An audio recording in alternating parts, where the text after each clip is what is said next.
आगे बढ़ते हैं, माफियाओं की बात कर लेते हैं। माफियाओं को मिट्टी में मिलाया जा रहा है, इस पर क्या कहेंगे आप? हाँ, एक माफिया तो अभी जिनको इतना लंबे का समय का टाइम दिया कि भाई आराम से सेटल कर लो, डरा दो परिवार को, धमका दो परिवार से, किस तरह से जो है बातचीत कर लो, सेटिंग कर लो कि आपकी जान बच जाए। कौन से माफियाओं की बात कर रही है? आपने इसे भय की राजनीति नाम दिया, लेकिन आपको नहीं लगता कि कानून व्यवस्था बेहतर हुई है पहले से? बहुत बेहतर हुई है। अब आपको अगर जानकारी हो, इतनी बेहतर हुई है कि अब पुलिस ही चांदी लूटने लगी है। अब 50 किलो चांदी पुलिस ही लूट लेगी, बताओ।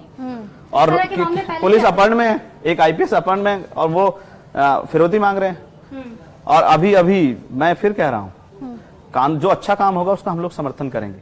अच्छा, लेकिन अगर उसके नाम पे अपने विरोधियों को, विपक्ष के लोगों को डराना, धमकाना, उन पर मकान बुलडोल चलाना, अगर इसको आप कानून व्यवस्था कहते हैं तो मैं इस बात को कानून व्यवस्था नहीं मानता। धर्मांतरण और लव जिहाद के मामले भी तो बढ़ते जा रहे हैं। अब बात अगर यहाँ पर मामलों की हो रही है तो इस पर आपका क्या सोचना है? गलत है। अगर कोई किसी बैड इंटेंशन से किसी का धर्मांतरण कराए, धर्मांतरण तो बिल्कुल गलत है, मैं इसका समर्थन नहीं करता। लेकिन अगर लव जिहाद की बात आप करें, अगर कोई बैड इंटेंशन से कोई ऐसा काम कर रहा है उस पर सख्त कार्रवाई। लेकिन अगर कोई प्यार कर रहा है तो उस पर कार्रवाई का मामला मैं इसको गलत मानता हूँ। और किसी को कोई अधिकार नहीं। कल मैंने एक वीडियो देखी हमारे सहारनपुर की, एक महिला, एक बच्ची और एक लड़का है, उनकी आइडेंटिटी उसको जो है ना वो ओपन कर देती, उसका मुंह से मार्क्स निकाल लेती। आप भी बच्चियां हैं, आप सोचो कोई किसी को जो है निजता का कैसे उल्लंघन कर सकता है? वो बालिग है, आप कौन होते हैं उसका मार्क्स नोचने वाले? आप उसकी फैमिली चेक करेगी। अगर वो अपराध कर पुलिस कार्रवाई करेगी, आप कौन होते हैं भीड़ बन के पीटने वाले?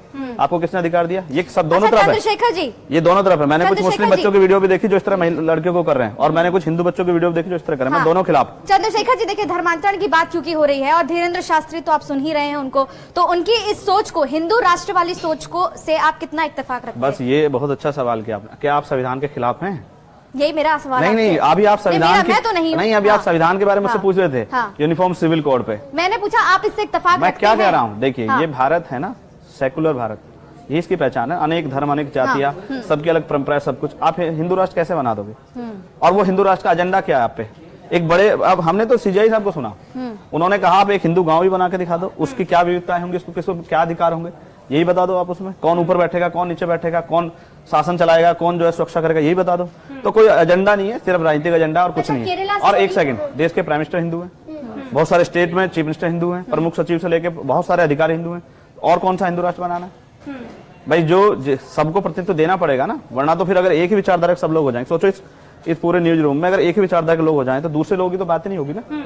आप खुले मंच पर अपनी बात रख रहे हैं और उसके बाद में आप कह रहे हैं कि अधिकार नहीं है। अच्छा, आप इसको भी छीन लेना चाहते हो? नहीं, छीन लेना चाहते नहीं है, आपको अधिकार दिया। देखिए नहीं, ये किसने दिया है? धीरेन्द्र शास्त्री को भी अधिकार है। बिल्कुल अधिकार है, देश के कॉन्स्टिट्यूशन के खिलाफ बोलने का उनको अधिकार है, लेकिन उन पर कार्रवाई का अधिकार भी पुलिस को होना चाहिए।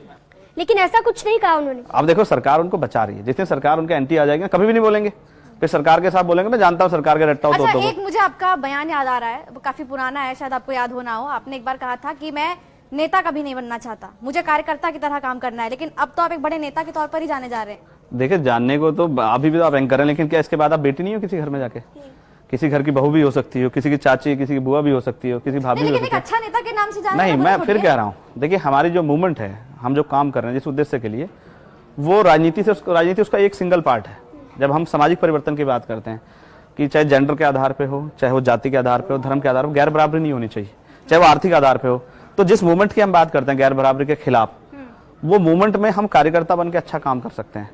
नेता तो यहाँ बहुत है, और नेता होता है, नेता जनता को देता नहीं है। आप खुद को नेता नहीं मानते? हाँ, मैं कार्यकर्ता हूँ, तभी तो आपके बीच में खड़ा हूँ। अच्छा, केरला नेता होता तो आपसे पहले पूछता कि भाई खड़े होकर बात करनी है, बैठ के बात करनी है। मैं तो एक सामान्य कार्यकर्ता हूँ, आपकी तरह खड़ा नहीं हूँ। देखो।